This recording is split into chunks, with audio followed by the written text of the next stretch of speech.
خلد پر دیوانگی سی طاری ہو گئی۔ اسے حمیرہ کی محبت اور انتقام کا جذبہ پریشان رکھتا تھا۔ کام کاج سے اس کا دل اچاٹ ہو گیا۔ وہ کبھی کبھی دمشق چلا جاتا اور حمیرہ کے باپ کو ڈھونڈتا رہتا۔ ماں باپ نے اسے اچھی اچھی لڑکیاں دکھائیں، لیکن اس نے کسی کو قبول نہ کیا۔ اس کے دل و دماغ پر حمیرہ غالب رہی۔ 1.5 سال تک اس کی یہی حالت رہی۔ ایک روز دمشق میں گھومتے پھرتے اسے پتہ چلا کہ فوج کی بھرتی ہو رہی ہے۔ اس نے اس خیال سے کہ اس بہانے وہ گاؤں سے دور رہے گا، فوج میں بھرتی ہو جانا بہتر سمجھا اور بھرتی ہو گیا۔ اسے ٹریننگ دی گئی، گھڑ سواری سکھائی گئی، تیر اندازی اور مختلف ہتھیاروں کا استعمال سکھایا گیا۔ اس کے ذہن کو مصروفیت مل گئی تو اس کے دل سے حمیرہ کا دکھ کم ہونے لگا۔ اپنے جیسے ہزاروں سپاہیوں کے ساتھ رہتے، گپ شپ لگاتے اور ہنستے کھیلتے اس کے دل کی زندگی کود کر آئی اور ایک بار پھر شگفتہ مزاج جوان بن گیا۔ یہ ان دنوں کا ذکر ہے جب صلاح الدین ایوبی کا نام ابھی مشہور نہیں ہوا تھا۔ لوگ ابھی نور الدین زنگی کو جانتے تھے۔ اسے ایک بار جنگ میں جانے کا موقع ملا۔ یہ خون ریز لڑائی تھی۔ اس نے پہلی بار اپنے دشمن کو دیکھا۔ اس نے وہ لٹے پٹے مسلمان کنبے دیکھے جو صلیبیوں کے ظلم و ستم کا نشانہ بنے تھے۔ اسے یہ بھی بتایا گیا کہ صلیبی بہت سی مسلمان لڑکیوں کو اپنے قبضے میں رکھے ہوئے ہیں۔ یہ سب کچھ دیکھ کر سن کر اس کے اندر قومی جذبہ اور اسلام کی لگن بیدار ہو گئی۔ اس جذبے اور لگن نے جنون کی صورت اختیار کر لی اور اس جنون نے اسے ان سپاہیوں کی صف میں کھڑا کر دیا جو تنخواہ اور مال غنیمت کی خاطر نہیں، اللہ کے نام پر لڑا اور جانیں قربان کیا کرتے ہیں۔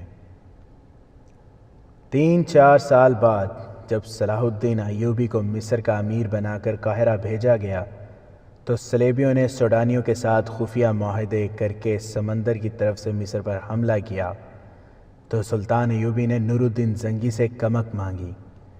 زنگی نے اپنے منتخب دستے قاہرہ روانہ کر دیے۔ ان میں خلد بھی تھا۔ اس کا شمار ان ذہین عسکریوں میں ہوتا تھا جو تلوار کے ساتھ دماغ بھی استعمال کرتے تھے۔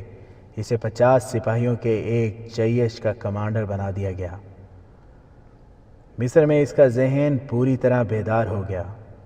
سلطان ایوبی نے اپنی انٹیلیجنس کے سربراہ علی بن سفیان سے کہا کہ وہ لڑاکا کمانڈو جاسوسوں کا انتخاب کرے تو خلد کو حاضر دماغی، ذہانت، جسم اور زبان کی مستعدی اور پھرتی جسم اور شکل و صورت کی دلکشی کی بدولت لڑاکا جاسوسوں میں لے لیا گیا۔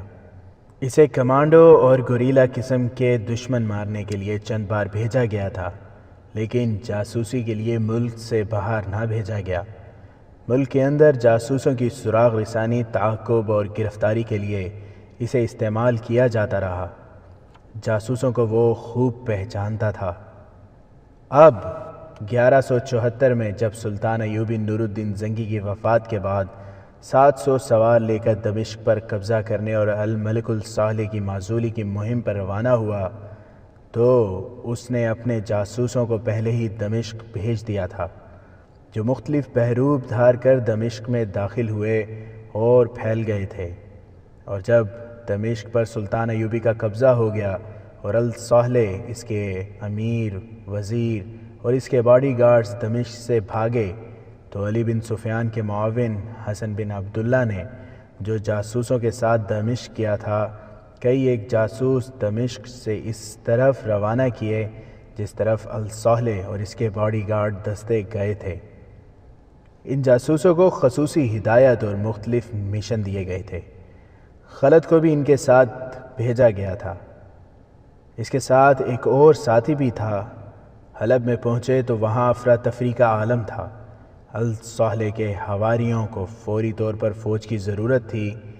انہیں خطرہ تھا کہ سلطان ایوبی ان کا تعاقب کرے گا اور حملہ کرے گا۔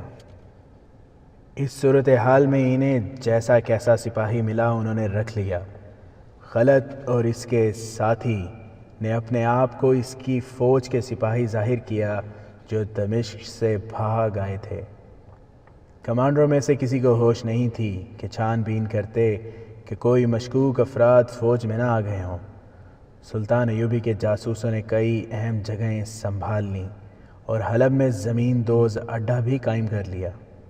خلد چونکہ خوبرو اور تنومند جوان تھا اور زبان کی چاشنی سے بھی مالا مال تھا، اس لیے اسے قصر سلطنت کے محافظوں کے لیے منتخب کر لیا گیا۔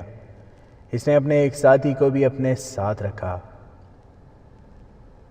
اسلام کا عسکری جذبہ اس کی روح میں اتر گیا تھا۔ اس نے حمیرہ کو کبھی یاد نہیں کیا تھا، اسے اتنی مہلت ہی نہیں ملتی تھی، مگر اس نئی رقاصہ نے اسے حمیرہ یاد دلا دی۔ حمیرہ سے جدا ہوئے 7-8 سال گزر گئے تھے۔ اس وقت حمیرہ 15-16 سال کی تھی۔ یہ رقاصہ بہت خوبصورت تھی۔ اس کے چہرے پر حمیرہ والی معصومیت اور سادگی نہیں تھی۔ اس نے جو لباس پہن رکھا تھا وہ اتنا سا ہی تھا کہ سینے کا تھوڑا سا حصہ اور سطر ڈھانپا ہوا تھا، آدھے سے زیادہ جسم عریاں تھا۔ یہ ناممکن تھا کہ یہ رقاصہ حمیرہ ہو۔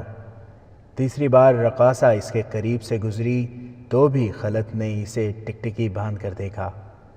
رقاصہ بھی اسے دیکھ رہی تھی، اب کہ وہ رک گئی۔ تمہارا نام کیا ہے؟ رقاصہ نے پوچھا۔ خلد نے اپنا فرضی نام بتایا جو اس نے وہاں لکھوا رکھا تھا اور پوچھا، آپ نے نام کیوں پوچھا ہے؟ تم مجھے گھور گھور دیکھا کرتے ہو، اس لیے نام پوچھ رہی ہوں۔ حمیرہ نے ایسے لہجے میں کہا جس میں شریف عورتوں والی ذرا سی بھی جھلک نہیں تھی۔ کہنے لگی، تم سپاہی ہو، اپنے کام پر توجہ رکھا کرو۔ خلد کو کوفت ہوئی، لیکن اسے خوشی بھی ہوئی کہ یہ حمیرہ نہیں۔ حمیرہ تو بھولی بھالی لڑکی تھی۔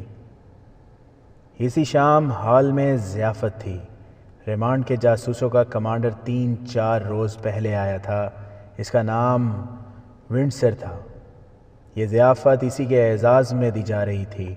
خلد نے معلوم کر لیا تھا کہ یہ جاسوسی کا ماہر ہے اور جاسوسی کے نظام کو بہتر بنانے کے لیے آیا ہے۔ شام کا اندھیرا گہرا ہو گیا تھا۔ ہال میں مہمان آ رہے تھے، کھانے چنے جا رہے تھے اور شراب کے دور چل رہے تھے۔ ابھی ونڈسر نہیں آیا تھا۔ خلد اور اس کے ساتھی کی ڈیوٹی ہال کے دروازے پر تھی۔ کچھ دیر بعد ونڈسر آ گیا۔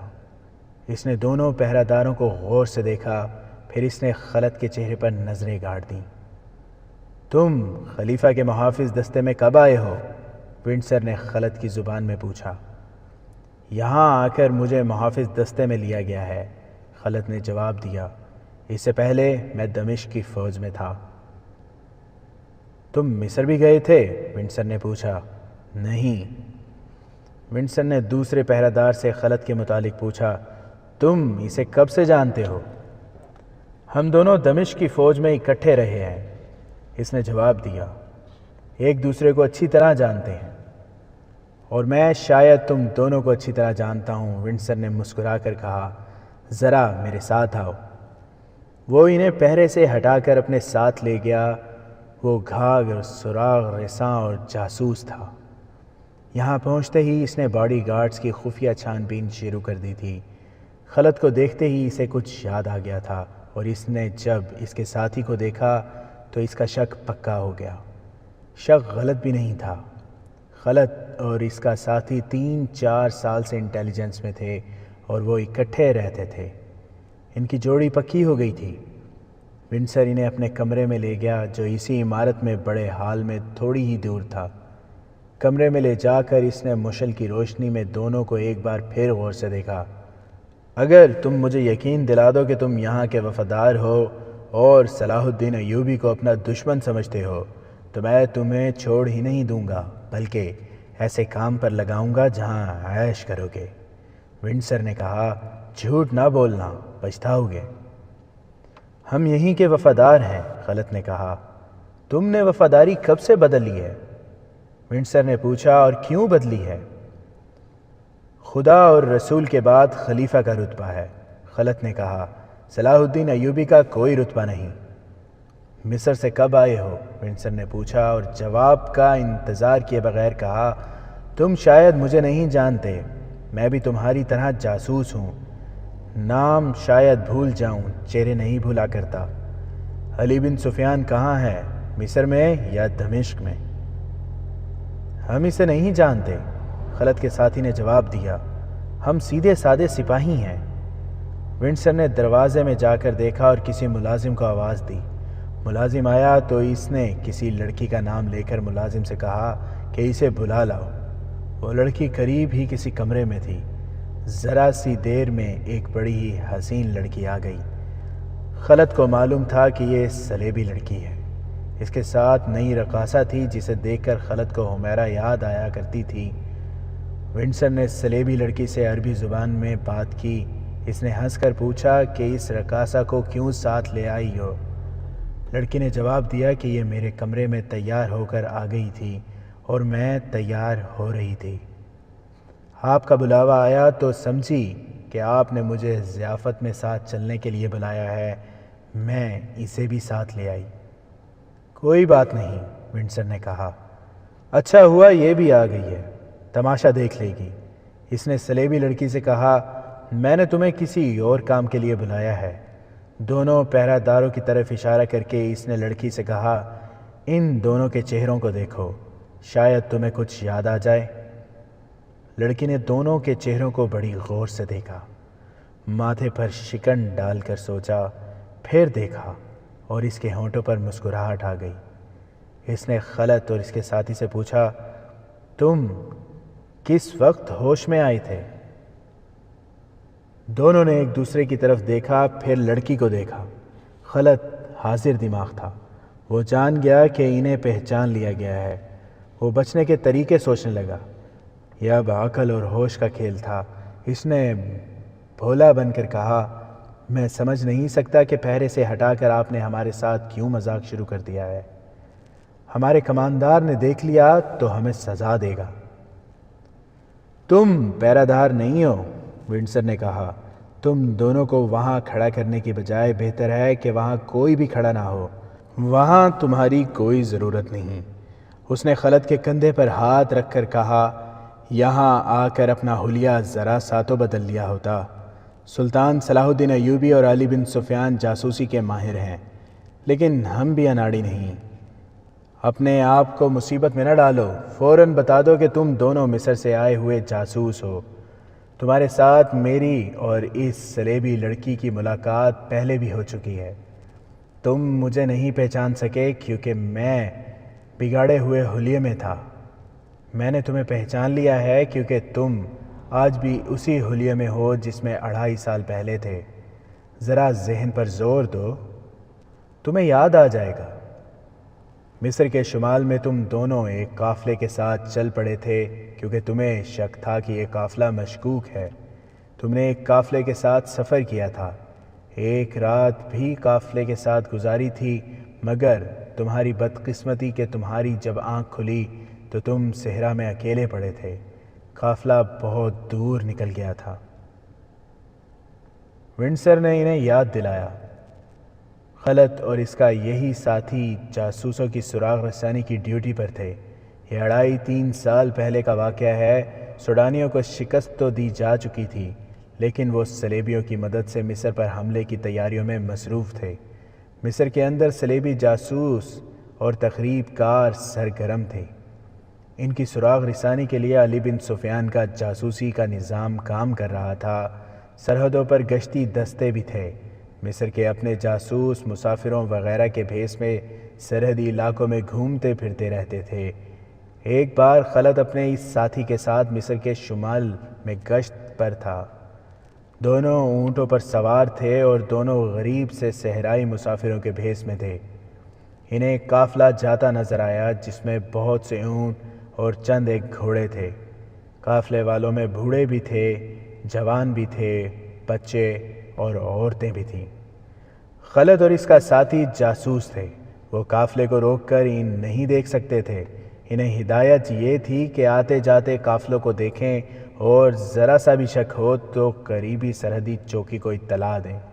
یہ چوکی والوں کا فرض تھا کہ قافلے کو روک کر چھان بین کریں اور سامان کی تلاشی بھی لیں۔ سرحدی دستے فوجی طاقت کے زور پر یہ کام کر سکتے تھے۔ 2 جاسوسوں سے اتنی زیادہ تعداد کا قافلہ نہیں رک سکتا تھا۔ خلد اور اس کے ساتھی نے ہدایات اور ٹریننگ کے مطابق قافلے والوں پر یہ ظاہر کیا کہ وہ مسافر ہیں اور آگے جا رہے ہیں۔ اس زمانے میں یہی طریقہ تھا کہ مسافر اکٹھے چلا کرتے تھے، کیونکہ سفر بہت طویل اور لوٹ مار کا خطرہ زیادہ تھا۔ قافلے والوں نے ان دونوں کو اپنے ساتھ ملا لیا۔ ان دونوں نے گپ شپ کے انداز سے معلوم کرنا شروع کر دیا کہ یہ قافلہ کہاں سے آیا ہے اور کہاں جا رہا ہے۔ انہیں معلوم تھا کہ اگلی سرحدی چوکی کہاں ہے، مگر انہوں نے دیکھا کہ قافلہ ایسی سمت کو جا رہا تھا جس طرف کوئی چوکی نہیں تھی۔ وہ علاقہ ہی ایسا تھا کہ گشتی پہرے اور چوکی سے بچ کر نکلا جا سکتا تھا۔ اونٹوں پر جو سامان لدا ہوا تھا وہ بھی مشکوک سا معلوم ہوتا تھا۔ پتہ نہیں چلتا تھا کہ ان بڑے بڑے مشکوں اور لپٹے ہوئے خیموں وغیرہ میں کیا ہے۔ بہرحال سامان معمولی نہیں تھا۔ خلد اور اس کے ساتھی صحرائی خانہ بدوشوں کے انداز سے معلوم کرنے کی کوشش کر رہے تھے۔ قافلے میں 4 جوان لڑکیاں بھی تھیں۔ ان کے لباس تو خانہ بدوشوں بلکہ بدوؤں کی طرح تھے۔ ان کے بالوں کا انداز بھی بتاتا تھا کہ تہذیب و تمدن سے دور رہنے والی لڑکیاں ہیں، لیکن ان کے چہروں اور آنکھوں کے رنگ اور خد و خال کی دلکشی بتا رہی تھی کہ معاملہ کچھ اور ہے اور یہ بہروپ ہے۔ قافلے میں ایک بوڑھا آدمی تھا۔ اس کا رنگ گورا تھا اور چہرے پر جھریاں، مگر اس کے دانت بتاتے تھے کہ اس کی عمر اتنی زیادہ نہیں جتنی چہرہ بتا رہا ہے۔ اس بوڑھے نے خلد اور اس کے ساتھی کو اپنے ساتھ کر لیا اور بڑے پیارے انداز سے ان سے پوچھنے لگا کہ وہ کہاں سے آئے ہیں اور کہاں جا رہے ہیں۔ خلد اپنے متعلق غلط باتیں بتاتا رہا اور اس سے معلوم کرنے کی کوشش کرتا رہا کہ قافلہ کہاں سے آیا ہے اور کہاں جا رہا ہے اور سامان کیا ہے۔ وہ بوڑھا اتنی اچھی باتیں کرتا تھا کہ خلد اور اس کا ساتھی اس کی باتوں میں الجھ گئے۔ چلتے چلتے شام ہو گئی، پھر رات گہری ہو گئی اور قافلہ چلتا رہا۔ خلد نے قافلے کا رخ بدلنے کے لیے بوڑھے سے کہا کہ فلاں طرف سے چلیں تو منزل قریب آ جائے گی۔ اس کا مقصد یہ تھا کہ قافلے کو چوکی کے قریب سے گزارا جائے۔ صاف پتہ چل رہا تھا کہ قافلہ چوکی سے بچنے کی کوشش میں ہے۔ شکوک پختہ ہوتے گئے۔ کچھ اور آگے گئے تو پڑاؤ کرنے کے لیے نہایت موزوں جگہ آ گئی۔ قافلہ رک گیا اور پڑاؤ کر لیا گیا۔ خلد اور اس کا ساتھی ذرا الگ ہٹ کر بیٹھے اور سوچنے لگے کہ سب سو جائیں تو سامان کی تلاشی لیں یا ان دونوں میں سے ایک خاموشی سے نکل جائے اور کسی قریبی سرحدی چوکی کو اطلاع کر دے تاکہ قافلے پر چھاپا مارا جائے، مگر خطرہ یہ تھا کہ قافلے والوں کو شک ہو جائے گا اور وہ پیچھے رہنے والے اکیلے جاسوس کو قتل کر کے یا اغوا کر کے تیز رفتاری سے غائب ہو جائیں گے۔ انہوں نے سونے کی نہیں بلکہ جاگتے رہنے کی کوشش کی۔ قافلے والے کھا پی کر سو گئے۔ اتنے میں 2 لڑکیاں جو قافلے کے ساتھ تھیں اس طرح ان کے پاس آئیں جیسے چوری چھپے آئی ہوں۔ وہ اس علاقے کی صحرائی زبان بول رہی تھیں۔ انہوں نے خلد اور اس کے ساتھی سے کہا کہ اگر وہ انہیں راز کی ایک بات بتائیں تو کیا وہ ان کی مدد کریں گے۔ راز ایک ایسا لفظ تھا جس نے صلاح الدین ایوبی کے ان دونوں جاسوسوں کو چونکا دیا۔ وہ راز حاصل کرنے کے لیے ہی ریگزاروں میں مارے مارے پھر رہے تھے اور اس قافلے کے ساتھ وہ راز کی خاطر ہی چلے تھے۔ انہوں نے بتایا کہ یہ قافلہ بردہ فروشوں کا ہے اور یہ 4 لڑکیاں اغوا کر کے لائی جا رہی ہیں۔ انہیں معلوم نہیں تھا کہ انہیں کہاں لے جایا جا رہا ہے۔ لڑکیوں نے بتایا کہ وہ مسلمان ہیں اور ان لوگوں سے آزاد ہونا چاہتی ہیں۔ باتوں باتوں میں ایک لڑکی خلد کو الگ لے گئی۔ لڑکی کی باتوں میں سادگی بھی تھی اور جاذبیت بھی۔ اس نے خلد سے کہا کہ وہ اگر اسے اپنے ساتھ لے جائے تو اس کے ساتھ شادی کرے گی اور ساری عمر اس کی وفادار رہے گی۔ اس نے کچھ ایسی باتیں بھی کیں جیسے وہ خلد کو دل دے بیٹھی ہو۔ اس نے محبت اور مظلومیت کا اظہار ایسے الفاظ میں اور ایسے انداز سے کیا کہ خلد اس کی اور باقی لڑکیوں کی رہائی کے متعلق سوچنے لگا۔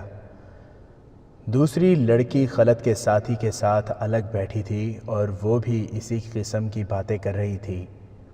کسی عورت کا محض عورت ہونا اس کی قوت ہوتی ہے، اور جب عورت خوبصورت اور جوان ہو اور وہ مظلوم بھی ہو تو مرد پگھل جاتے ہیں۔ یہ کیفیت ان دونوں مردوں کی ہو گئی۔ دونوں میں جوانی کا جوش تھا، ان میں غیرت بھی تھی، اور اپنی فوج کا یہ اصول بھی کہ عورت کی پاسبانی کرنی ہے، خواہ وہ اپنی ہو خواہ کسی اور کی۔ دونوں لڑکیوں نے الگ الگ ان دونوں مصری جاسوسوں کو خوش کرنے کے لیے انہیں کوئی بڑی ہی لذیذ چیز کھانے کو دی۔ ایک لڑکی دبے پاؤں گئی اور چھوٹا سا ایک مشکیزہ اٹھا لائی۔ اس میں سے اس نے دونوں کو کچھ پلایا جو کوئی شربت تھا۔ اس کا ذائقہ اتنا اچھا تھا کہ دونوں خاصا زیادہ پی گئے۔ تھوڑی ہی دیر بعد دونوں کی آنکھ لگ گئی، اور جب ان کی آنکھ کھلی تو اگلے دن کا سورج افق سے تھوڑا ہی اوپر رہ گیا تھا۔ وہ ساری رات اور سارا دن سوئے رہے۔ ریگزار کی جھلسا دینے والی تپش بھی انہیں نہیں جگا سکی۔ وہ ہڑبڑا کر اٹھے۔ وہاں قافلہ بھی نہیں تھا، اور ان دونوں کے اونٹ بھی نہیں تھے، اور وہ اس جگہ بھی نہیں تھے جہاں انہوں نے رات پڑاؤ کیا تھا۔ یہ کوئی اور جگہ تھی۔ ارد گرد مٹی اور ریت کے ٹیلے تھے۔ دونوں دوڑتے ہوئے ایک بلند ٹیلے پر چڑھے۔ ادھر ادھر دیکھا۔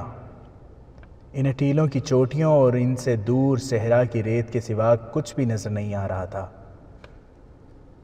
وہ بوڑھا آدمی میں تھا جس کے ساتھ تم سفر کے دوران باتیں کرتے رہے تھے۔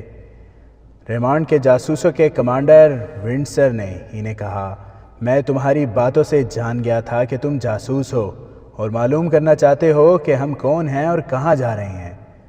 وہ تم نہیں تھے، خلط نے کہا، وہ تو کوئی بوڑھا آدمی تھا۔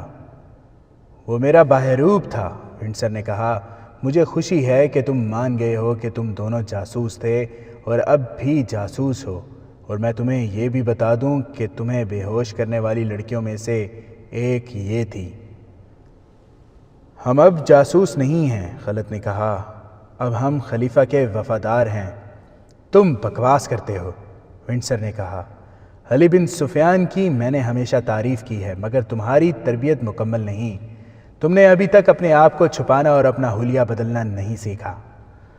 ونڈسر نے انہیں بتایا کہ وہ جنگی سامان اور بہت سی رقم سوڈان لے جا رہے تھے۔ قافلے میں جو افراد صحرائی لباس میں تھے وہ فوجی مشیر تھے۔ وہ سب سلیبی تھے اور سوڈان جا رہے تھے۔ انہوں نے ہی سوڈانی فوج کی تیاری کی اور صلاح الدین ایوبی کے بھائی تقی الدین کو ایسی بری شکست دی تھی کہ وہ اپنی آدھی فوج وہیں چھوڑ آیا تھا۔ اگر صلاح الدین ایوبی عقل استعمال نہ کرتا تو تقی الدین باقی فوج وہاں سے نہیں نکال سکتا تھا۔ ان لڑکیوں نے بھی تمہاری شکست میں بہت کام کیا تھا۔ ونڈسر نے انہیں بتایا کہ ان کی ملاقات جب مصر کے شمال میں ہوئی تھی تو رات پڑاؤ کے دوران ان میں سے کوئی بھی نہیں سویا تھا، اور ان دونوں لڑکیوں کو اسی مقصد کے لیے خلط اور اس کے ساتھی کے پاس بھیجا گیا تھا کہ انہیں باتوں میں الجھا کر بے ہوش کر دیں۔ ان کی ترکیب کامیاب رہی۔ ان کے بے ہوش ہوتے ہی قافلہ روانہ ہو گیا۔ خلط کو وہ واقعہ اچھی طرح یاد تھا، اور یہ واقعہ اس کے دل میں کانٹے کی طرح اترا ہوا تھا۔ اتنے خطرناک جاسوسوں کا قافلہ اس کے ہاتھ سے نکل گیا تھا۔ اس کے ساتھ ایسے کبھی بھی نہیں ہوا تھا۔ اس خلش کا ایک پہلو یہ بھی تھا کہ اس نے اس واقعہ کی رپورٹ اپنے ہیڈ کوارٹر کو دی ہی نہیں تھی، کیونکہ اسے دشمن کے جاسوس دھوکہ دے گئے تھے۔ اس میں اس کی اور اس کے ساتھی کی بے عزتی تھی۔ انہیں دو لڑکیاں بیوقوف بنا گئی تھیں۔ اب ان میں سے ایک لڑکی اور ایک آدمی ان کے سامنے کھڑا تھا۔ خلط اپنے ساتھی سمیت اس کا قیدی تھا۔ اب وہ ہتھیار ڈالنا نہیں چاہتا تھا۔ اس نے یہاں سے نکلنے یا مر جانے کو فیصلہ کر لیا۔ میری ایک پیشکش قبول کر لو، ونڈسر نے انہیں کہا۔ میں تم پر ایسا رحم کر رہا ہوں جو میں نے کبھی کسی پر نہیں کیا۔ تم دونوں میرے گروہ میں شامل ہو جاؤ۔ جتنی اجرت مانگو گے دوں گا۔ کہو گے تو دمشق بھیج دوں گا، اور اگر قاہرہ جانا چاہو تو وہاں بھی بھیج دوں گا۔ وہاں تم دونوں صلاح الدین ایوبی کے جاسوس بنے رہنا، لیکن کام ہمارے لیے کرنا۔ تمہارا کام یہ ہوگا کہ ہمارے جو جاسوس وہاں کام کر رہے ہیں ان کی مدد کرو۔ اگر کوئی ان کی نشاندہی کر دے تو انہیں قبل از وقت خبردار کر کے ادھر ادھر کر دینا۔ وہ بولتا جا رہا تھا اور یہ دونوں خاموشی سے سن رہے تھے۔ اسے توقع تھی کہ یہ دونوں مان جائیں گے۔ اس نے کہا، یہ پیشکش قبول کرنے سے پہلے میری یہ شرط ہے کہ یہاں تمہارے جتنے جاسوس ہیں وہ پکڑوا دو۔ یہ بتا دو کہ وہ کہاں کہاں ہیں۔ ہمیں تمہاری پیشکش کے ساتھ کوئی دلچسپی نہیں۔ خلت نے کہا، ہمیں یہ بھی معلوم نہیں کہ یہاں کوئی جاسوس ہے یا نہیں۔ تمہیں شاید معلوم نہیں کہ میں تمہارے جسموں کی کیا حالت بنا دوں گا، ونڈسر نے کہا۔ اگر تمہیں یہ توقع ہے کہ تمہیں فوراً قتل کر دیا جائے گا تو تمہاری یہ توقع پوری نہیں ہوگی۔ میں تمہیں جس تنور میں پھینکوں گا اس میں سے اتنی جلد نجات حاصل نہیں کر سکو گے۔ اس نے مسکرا کر کہا، کیا تم مجھ سے منوا لو گے کہ تم جاسوس نہیں ہو؟ کیا میں ابھی شک میں ہوں؟ تم میں اتنی عقل نہیں کہ مجھے دھوکہ نہیں دے سکو گے۔ تم میں اتنی عقل ہوتی تو اس لڑکی کے ہاتھوں بے وقوف نہ بنتے۔ اس نے تمہیں اپنی جوانی اور خوبصورتی کے جال میں پھانس لیا تھا۔ سنو میرے سلیبی دوست، خلت کھری باتوں پر آ گیا۔ بولا، ہم دونوں جاسوس ہیں، مگر یہ جھوٹ ہے کہ میں یا میرا یہ رفیق لڑکیوں کے حسن کے فریب میں آ گیا تھا۔ میں پتھر ہوں، لیکن مجھ میں ایک کمزوری ہے۔ بہت عرصہ گزرا، 15-16 سال کی عمر کی ایک لڑکی میرے سامنے فروخت ہو گئی تھی۔ میں نے اسے بچانے کی کوشش میں ایک آدمی کی تلوار چھین لی تھی اور ایک کو زخمی بھی کر دیا تھا۔ وہ 3 تھے اور میں اکیلا۔ انہوں نے مجھے گرا لیا۔ اگر میں بے ہوش نہ ہو جاتا تو اس لڑکی کو بچا لیتا۔ وہ اسے لے گئے اور مجھے لوگ بے ہوشی کی حالت میں اٹھا کر گھر لے گئے۔ تم کہاں کے رہنے والے ہو؟ ونڈسر نے پوچھا۔ دمشق سمجھ لو، خلت نے جواب دیا۔ میں اب کچھ نہیں چھپاؤں گا۔ دمشق کے قریب ایک گاؤں ہے، میں وہاں کا رہنے والا ہوں اور میرا ساتھی بغدادی ہے۔ میں یہ باتیں تمہارے ڈر سے نہیں بتا رہا۔ تم مجھے اتنی آسانی سے پکڑ نہیں سکو گے۔ ہمت ہے تو ہمارے ہاتھوں سے برچیاں لے لو، ہم سے تلوار لو۔ جس تنور کا تم ذکر کرتے ہو اس میں ہماری لاشیں جائیں گی۔ ونڈسر کے ہونٹوں پر طنزیہ مسکراہٹ تھی۔ سلیبی لڑکی نے ہنس کر کہا، انہیں خوش فہمی مروائی کی اور نئی رقاصہ خلت کو گہری نظروں سے دیکھ رہی تھی۔ میں تمہیں بتا رہا تھا کہ میں اس لڑکی کو نہیں بچا سکا تھا، خلت نے کہا۔ اس لڑکی کی یاد کانٹا بن کر میرے دل میں اتر گئی۔ اس رات جب ہم دونوں تمہارے قافلے کے ساتھ تھے تو تمہاری 2 لڑکیوں نے مجھے کہا کہ انہیں بیچنے کے لیے اغوا کر کے لے جایا جا رہا ہے۔ تو میری آنکھوں کے سامنے وہ لڑکی آ گئی جسے میں بچا نہیں سکا تھا۔ میں نے ان دونوں لڑکیوں کے چہروں پر اسی لڑکی کا چہرہ دیکھا۔ میرے دل میں جو کانٹا تھا اس نے میری عقل پر پردہ ڈال دیا۔ اگر مجھے وہ لڑکی یاد نہ آتی تو میں کبھی بے وقوف نہ بنتا۔ نئی رقاصہ کا جسم بڑی زور سے کانپا۔ وہ پیچھے ہٹ گئی اور پلنگ پر بیٹھ گئی۔ اس کا رنگ زرد ہو گیا تھا۔ اور اب تو موت بھی مجھے بے وقوف نہیں بنا سکتی، خلت نے کہا، اور تمہارا کوئی لالچ مجھے اپنے فرض سے گمراہ نہیں کر سکتا۔ ادھر ضیافت کے حال میں ونڈسر کا انتظار ہو رہا تھا، جنہیں پتہ چل چکا تھا کہ کوئی نئی رقاصہ آئی ہے۔ وہ رقاصہ کے انتظار میں تھے۔ یہ تو کسی نے بھی نہ دیکھا تھا کہ دروازے کے باہر جو 2 سنتری مستعد کھڑے تھے وہ کہاں چلے گئے تھے۔ برچیاں اور تلواریں ابھی تک خلت اور اس کے ساتھی کے پاس تھیں۔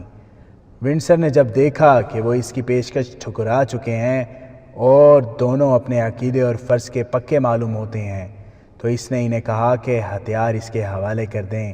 دونوں نے صاف انکار کر دیا۔ ونڈسر ان سے زبردستی ہتھیار لینے کے لیے دروازے کی طرف بڑھا۔ وہ باڈی گارڈز کو بلانا چاہتا ہوگا۔ خلت نے تیزی سے دروازہ بند کر دیا اور زنجیر چڑھا کر برچی کی نوک ونڈسر کی طرف کر کے کہا، جہاں ہو وہیں کھڑے رہو۔ اس نے آگے بڑھ کر برچی کی نوک ونڈسر کی شاہرگ پر رکھ دی۔ خلت کے ساتھی نے اپنی برچی کی نوک سلیبی لڑکی کی شاہرگ پر رکھی۔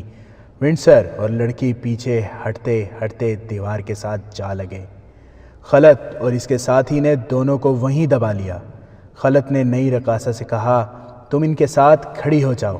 اگر تم نے شور مچایا تو جان سے ہاتھ دھو بیٹھو گی۔ اگر تم خلط ہو تو میرا نام حمیرہ ہے، نئی رقاصہ نے کہا۔ میں نے تمہیں پہلے دن ہی پہچان لیا تھا اور تم مجھے پہچاننے کی کوشش کر رہے تھے۔ تھوڑی دیر پہلے خلط نے اپنے نام کے سوا باقی نشانیاں بتا دی تھیں۔ حمیرہ جب سے یہاں آئی تھی وہ خلط کو دیکھ رہی تھی، مگر خلط کی طرح وہ بھی شک میں تھی۔ وہ بھی یہی سوچتی تھی کہ انسانوں کی صورتیں ایک جیسی بھی ہو سکتی ہیں۔ کیا تم بھی جاسوس ہو؟ خلط نے پوچھا۔ نہیں، حمیرہ نے جواب دیا، میں صرف رقاصہ ہوں۔ مجھ پر کوئی شک نہ کرنا خلط، میں تمہارے ساتھ ہوں اور تمہارے ساتھ جاؤں گی، مرنا ہے تو تمہارے ساتھ مروں گی۔ الصلح ضیافت میں آ گیا۔ اس کے تمام عمرہ، وزراء اور دوسرے مہمان بھی آ گئے۔ ان میں صلیبی فوج کے افسر بھی تھے جو مشیروں کی حیثیت سے یہاں آئے تھے۔ ان کا انداز بادشاہوں جیسا تھا۔ ان میں ریمانڈ کا فوجی نمائندہ بھی تھا۔ وہ سب ونڈسر کو ڈھونڈ رہے تھے، وہ ابھی تک غیر حاضر تھا۔ تمام صلیبی لڑکیاں ہال میں پہنچ گئی تھیں، صرف ایک نہیں تھی۔ ناچنے والیاں بھی آ گئی تھیں، نئی رقاصہ غیر حاضر تھی۔ الصلح کے آ جانے سے سب کی بےتابی بڑھ گئی۔ ایک ملازم سے کہا گیا کہ وہ ونڈسر اور دونوں لڑکیوں سے کہے کہ سب آ گئے ہیں، انہیں باندھ کر یہیں پھینک چلتے ہیں۔ خلط کے ساتھی نے کہا، کیا تم سانپوں کو زندہ رکھنا چاہتے ہو؟ خلط نے کہا اور برچھی جس کی نوک ونڈسر کی شاہرگ کو چھو رہی تھی پوری طاقت سے دبائی۔ ونڈسر کا سر دیوار کے ساتھ لگا ہوا تھا، برچی کی اینی اس کی شاہرگ میں داخل ہو کر پیچھے کو نکل گئی۔ ونڈسر کا ہلکا سا خراٹا سنائی دیا۔ اس کے فوراً بعد ایسا ہی ایک خراٹا صلیبی لڑکی کے منہ سے نکلا۔ اس کی شاہرگ کو چیرتی ہوئی برچھی کی اینی خلط کے ساتھی نے پار کر دی تھی۔ دونوں نے برچیاں نکالیں۔ ونڈسر اور لڑکی گر کر تڑپنے لگے۔ خلط اور اس کے ساتھی نے دونوں کے دلوں پر برچیاں رکھ کر اوپر سے پورا وزن ڈال دیا۔ دونوں کے دل چر گئے اور وہ ٹھنڈے ہو گئے۔ دونوں کی لاشوں کو پلنگ کے نیچے پھینک دیا گیا۔ یہ کمرہ ونڈسر کا تھا۔ دیوار کے ساتھ اس کا چغا لٹکا ہوا تھا، جس کے ساتھ سر کو ڈھانپنے والا حصہ بھی تھا۔ حمیرہ نے خود ہی یہ چغا پہن لیا اور سر بھی ڈھانپ لیا۔ وہیں سے کپڑے اٹھا کر اس نے رقص والا گھاگرا اتار دیا اور مردانہ لباس کمر سے نیچے تک چڑھا لیا۔ پاپوش بھی بدل لیے اور چہرہ بھی چھپا لیا۔ اسے اب ایک نظر میں کوئی نہیں پہچان سکتا تھا یہ لڑکی کون ہے۔ خلط نے دروازہ کھولا، باہر دیکھا برآمدے میں ملازموں کی آمد و رفت اور بھاگ دوڑ تھی۔ وہ تینوں باہر نکلے، دروازہ بند کیا اور ایک طرف چل پڑے۔ فوراً بعد وہ اندھیرے میں ہو گئے۔ ادھر ایک کھائی تھی، اس سے اترے اور خطرے کے علاقے سے نکل گئے۔ خلط اور اس کے ساتھی کو معلوم تھا کہ انہیں کہاں جانا ہے۔ ان کا کمانڈر ایک عالم فاضل کے روپ میں جہاں رہتا تھا وہاں چھپنے کی جگہ بھی تھی اور وہاں نکلنے کا بندوبست بھی ہو سکتا تھا۔ اس وقت شہر سے نکلنا خطرے سے خالی نہ تھا۔ گھوڑے بھی نہیں تھے۔ انہیں حلب سے فرار ہو کر دمشق پہنچنا تھا۔ انہیں یہ اندازہ بھی تھا کہ قتل کا پتہ چلتے ہی شہر میں کیا ادھم برپا ہوگا۔ قتل کا انکشاف ہوتے زیادہ دیر نہیں لگی۔ کسی نے ونڈسر کے کمرے کا دروازہ کھولا۔ پلنگ کے نیچے سے یہ جو خون بہہ رہا تھا وہ فرش پر پھیلتا ہوا دروازے تک پہنچ گیا تھا۔ ہنگامہ بپا ہو گیا۔ وہاں ایک نہیں دو لاشیں تھیں، دونوں کے زخم ایک جیسے تھے۔ فوری طور پر پہرے داروں کا خیال آیا، ان کی موجودگی میں بیک وقت دو قتل کون کر سکتا تھا؟ جن سنتریوں کی ڈیوٹی تھی انہیں بلایا گیا، دونوں غائب تھے۔ اس عمارت میں کسی کا بغیر اجازت داخلہ ممنوع تھا۔ یہاں چیدہ لوگ جو حاکم یا معزز شہری تھے آ سکتے تھے۔ ان کی بھی چیکنگ ہوتی تھی۔ باڈی گارڈز کے کمانڈر کے لیے مصیبت کھڑی ہو گئی۔ یہ قتل پیشہ وروں کا کام تھا یا سلطان ایوبی کے جاسوسوں کا، اور یہ کام فدائی قاتلوں کا بھی ہو سکتا تھا۔ کسی نے کہا کہ کرائے کہ یہ قاتل کسی سے بھی اجرت لے کر قتل کر سکتے ہیں۔ دروازے کے دونوں سنتری نہ ملے تو یہ شک پختہ ہو گیا کہ وہ سلطان ایوبی کے آدمی ہوں گے اور انہوں نے ونڈسر کو اسی وجہ سے قتل کیا کہ وہ جاسوسوں کا سربراہ بن کے آیا تھا۔ رات دیر تک خلت اور اس کا ساتھی نہ ملے تو شہر میں ان کی تلاش شروع ہو گئی۔ یہ انکشاف بہت دیر بعد ہوا کہ نئی رقاصہ بھی غائب ہے۔ شہر کی ناکہ بندی کر دی گئی۔ خلت، اس کا ساتھی اور حمیرہ اپنے ٹھکانے پر پہنچ گئے تھے۔ انہوں نے اپنے کمانڈر کو اپنا کارنامہ سنایا تو اس نے انہیں چھپا لیا اور کہا کہ وہ باہر کے حالات کے مطابق انہیں بتائے گا کہ وہ کب یہاں سے نکلیں۔ اس پر کسی کو شک نہیں ہو سکتا تھا کیونکہ اسے لوگ عالم اور برگزیدہ انسان سمجھتے تھے۔ اداکاری میں اسے مہارت حاصل تھی۔ اس نے اپنے جو 2 شاگرد اپنے ساتھ رکھے ہوئے تھے وہ بھی جاسوس تھے۔ حلب سے دمشق تک وہی اطلاعات پہنچاتے تھے۔ اس نے دونوں شاگردوں کو حکم دیا کہ وہ باہر کی خبر رکھیں کہ کیا ہو رہا ہے۔ حمیرہ نے اس عالم کے سامنے خلت کو سنایا کہ اس پر کیا گزری تھی۔ وہ واقعہ تو 7-8 سال پرانا ہو چکا تھا۔ اس نے سنایا کہ خلت جب حمیرہ کو اس کے باپ، جو دراصل اس کا باپ نہیں تھا، اور ان 2 آدمیوں سے بچانے کے لیے لڑا تھا تو حمیرہ کے باپ نے پیچھے سے کدال خلت کے سر پر مار دی تھی۔ اس سے وہ بے ہوش ہو گیا تھا۔ وہ تینوں حمیرہ کو گھر لے گئے۔ ایک نکاح خواں کو بلایا جس نے اس سے پوچھے بغیر نکاح پڑھ دیا اور وہ دونوں آدمی حمیرہ کو اپنے ساتھ لے گئے۔ ایک رات وہ دمشق میں ٹھہرے، پھر اسے ان علاقوں میں لے گئے جو صلیبیوں کے قبضے میں تھے۔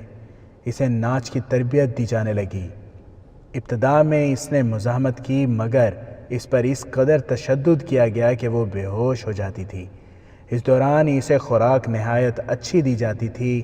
اسے کوئی بڑا ہی لذیذ شربت پلایا جاتا تھا جس سے اس کے اوپر اثر ہوتا اور وہ ہنسنے اور ناچنے لگتی تھی۔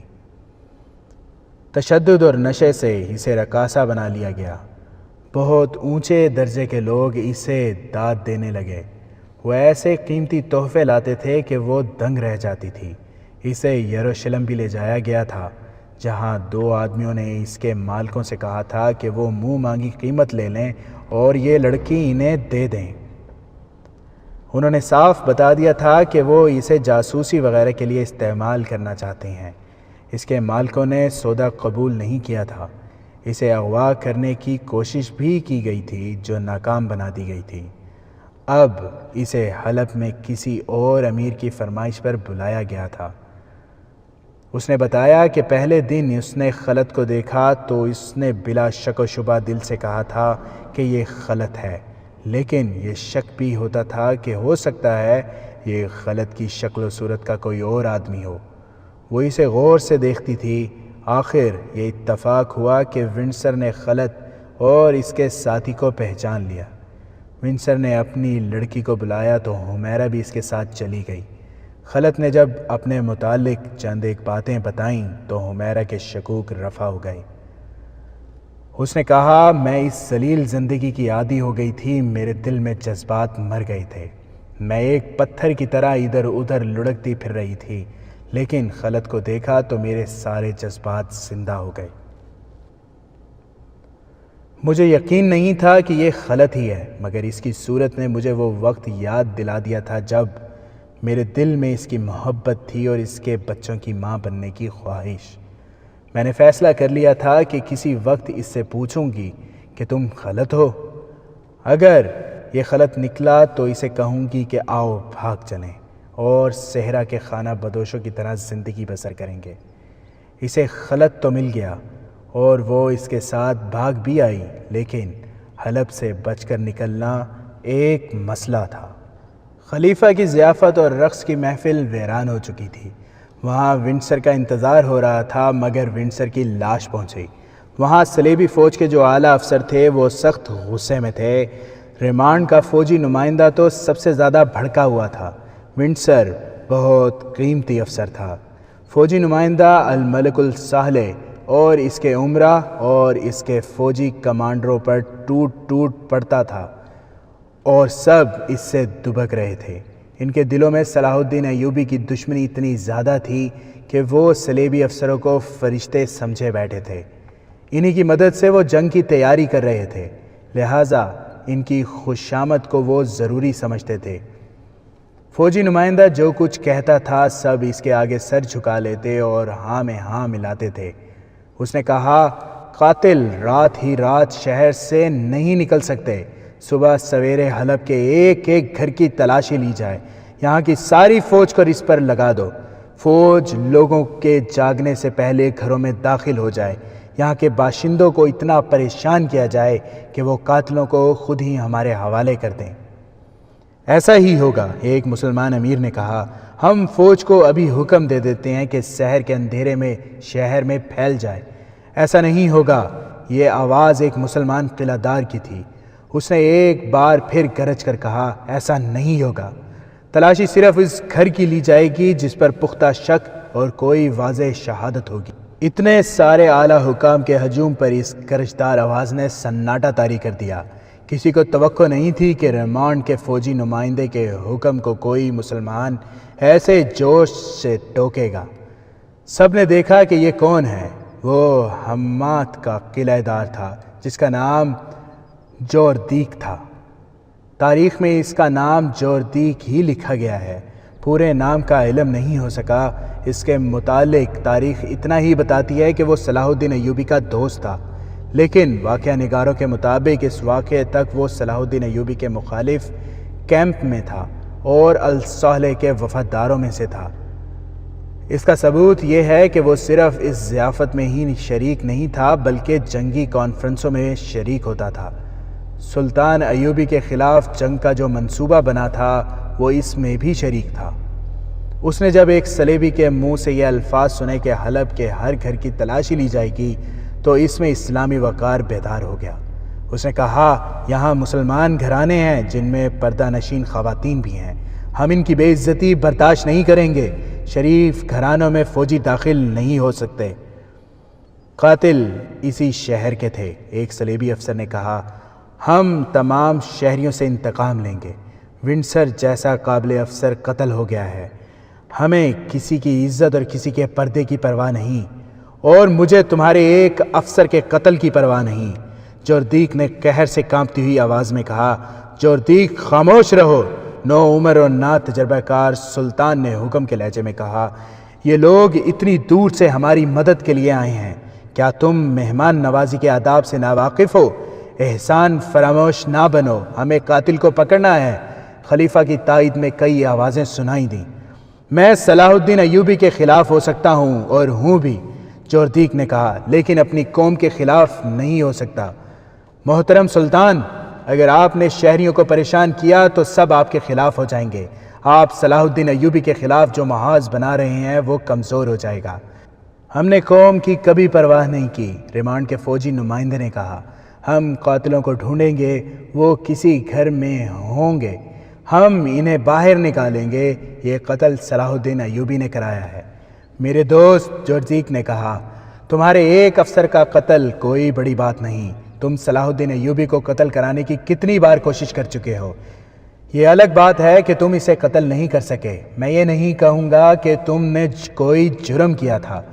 دشمن ایک دوسرے کو ہر جائز ناجائز طریقے سے مارنے اور مروانے کی کوشش کرتے ہیں۔ اگر تمہارے ونڈسر کو ایوبی نے قتل کرایا ہے تو فرق صرف یہ پڑا ہے کہ تم اسے قتل کرانے میں کامیاب نہیں ہو سکتے، اور وہ تمہارے ایک اہم افسر کو قتل کرانے میں کامیاب ہو گیا ہے۔ تم اس کے کئی ایک اہم افسروں کو قتل کرا چکے ہو۔ اس نے شہریوں کو کبھی پریشان نہیں کیا۔ تمام مسلمان عمرا اور حکام جوردیک کے خلاف بولنے لگے۔ وہ صلیبیوں کو ناراض نہیں کرنا چاہتے تھے، لیکن جوردیک نے سب کا مقابلہ کیا اور اسی بات پر ڈٹا رہا کہ شہر کے کسی گھر کی تلاشی نہیں لی جائے گی۔ تو کیا ہم یہ سمجھیں کہ تم بھی اس قتل میں شریک ہو؟ ایک صلیبی مشیر نے کہا، مجھے شک ہے کہ تم صلاح الدین ایوبی کے دوست ہو۔ اگر حلب کے مسلمان گھرانوں کو پریشان کیا گیا تو میں کسی کے بھی قتل میں شریک ہو سکتا ہوں، جوردیک نے کہا، اور میں ایوبی کا دوست بھی ہو سکتا ہوں۔ ہم جب تک یہاں ہیں ہمارا حکم چلے گا، صلیبی نمائندے نے کہا۔ تم یہاں اجرت پر آئے ہو، جوردیک نے کہا، یہاں ہمارا حکم چلے گا۔ ہم مسلمان ہیں، حالات ہمیں آپس میں لڑا رہے ہیں۔ مسلم اور غیر مسلم کی کبھی دوستی نہیں ہو سکتی۔ اگر تم بلا اجرت آئے ہو تو میں تمہاری مدد سے دستبردار ہوتا ہوں، میں قلعہ داری کے عہدے سے بھی دستبردار ہوتا ہوں، اور میں تم سب کو یہ بھی بتا دینا چاہتا ہوں کہ میری قوم کے کسی ایک بھی بے گناہ فرد کو تکلیف دی گئی تو میں انتقام لوں گا۔ کسی کے اشارے پر 2 آدمی جوردیک کو باہر لے گئے۔ اس کی غیر حاضری میں صلیبی نمائندے نے سب سے کہا کہ حالات ایسے ہیں کہ قلعہ دار کو ناراض نہیں کیا جا سکتا۔ یہ شخص اتنی دلیری سے باتیں کر رہا ہے تو اس سے یہ ظاہر ہوتا ہے کہ اس کے قلعے میں جو فوج ہے وہ اس کی مرید ہے۔ اگر ایسا ہے تو یہ صورتحال اچھی نہیں۔ آپس میں صلاح مشورہ کر کے جوردیک کو اندر بلایا گیا اور اسے بتایا گیا کہ شہریوں کو پریشان نہیں کیا جائے گا، مگر قاتلوں کو تلاش ضرور کیا جائے گا۔